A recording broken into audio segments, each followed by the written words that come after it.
Now bringing you our dollars and cents segment. The 2026 tax filing season got underway this week. There is a good chance that there will be changes to the tax code and that they could affect your return for the better. ConsumerMan Herb Weisbaum, a contributing editor at checkbook.org, is here with what you need to know this morning. So Herb, why all the changes in 2026? Well, this is because of that so-called one big beautiful bill enacted by Congress in July. It did more than just make routine adjustments to inflation, which is normally what takes place every year. It extended some tax breaks that were about to expire, created significantly new ones, expanded several tax credits, and boosted deductions. And many of these provisions kicked in January 1st, but some of them were actually retroactive, so will affect the tax return you're preparing right now with the deadline of April 15th. According to the Nonpartisan Tax Foundation, because of these changes, they estimate the average refund for this year will be roughly $3,800, up from $3,050, so about $750 more, which is a pretty big jump for a lot of people. By the way, this may be, I don't mean to throw cold water on this, a one-time bump because employers did not adjust the withholding because the law was passed so late in the year. They have adjusted the withholding as of January 1st, so there may not be as big a refund coming next year because of that. But again, enjoy it this year. Yeah, enjoy the short-term benefits, let's say.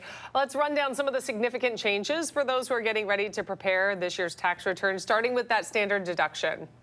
Sure, the standard deduction is something that most taxpayers, about 90% of taxpayers, claim rather than taking the effort, or they may not have enough deductions to take individual deductions. It's based on inflation, but for this year, Congress in that bill boosted it 5% on top of the inflation adjustment. That means, here's some of the numbers. The standard deduction for married couples filing jointly is now $31,500. It is $15,750 for single taxpayers and married individuals filing separately. And for heads of households, $23,625. There's also another one for people who are 65 and older or are blind. Not only can they claim the standard deduction, but there's now a deduction of up to $6,000 for eligible individuals and $12,000 for a married couple if both spouses qualify. So again, a big bump there. All right, and as you explained in your checkbook story, there are 3 new deductions this year. First, there's a new deduction for overtime pay. Yes, this is really an important one for people who do work overtime. Steve, I know you're on this huge salary, so you don't have to worry about this. But it's worth up to $12,500 for individuals and $25,000 for joint filers. And the key here is whether you itemize or not, you can take this deduction. Now, it only applies to the portion of the overtime that you're paid, not the full amount. So let's say your hourly rate is $20 and your time and a half rate is $30. The $10, the differential is the amount that is deductible there. But again, that's going to be a big deal for a lot of people who made overtime in 2025. Yeah, and then finally, there's the higher deduction for those who itemize and deduct state and local taxes. Yes, let's not forget the no tax on tips, because that's a really important one, and I know I have a graphic for that.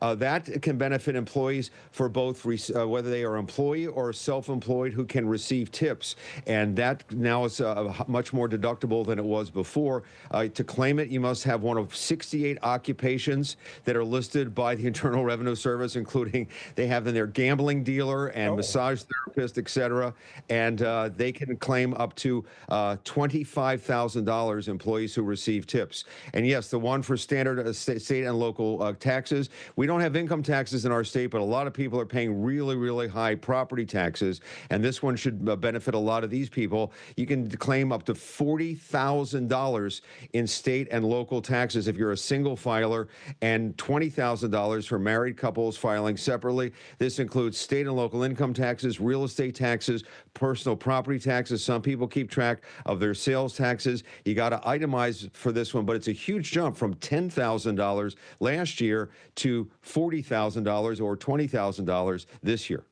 I would imagine, Herb, that journalists are not on that list of occupations for tip reductions there.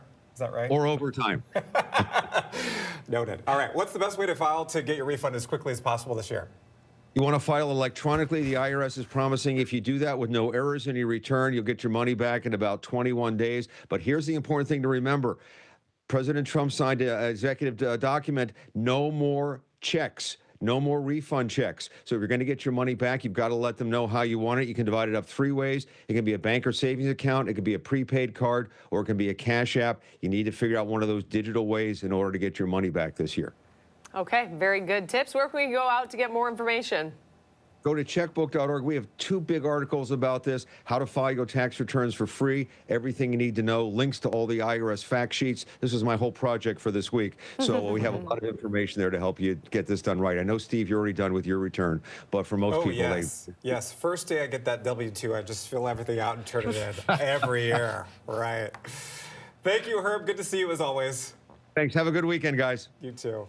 I just have this different image in my mind of when I was a kid and my parents were doing taxes, because so much of that involved physical paperwork. Yes. And so much calculation. And now it is so different because we have all of these forms. It's not just whatever comes in the mail, but let's say that's nowhere to be found. You can just download it and print it yourself and have it organized so quickly.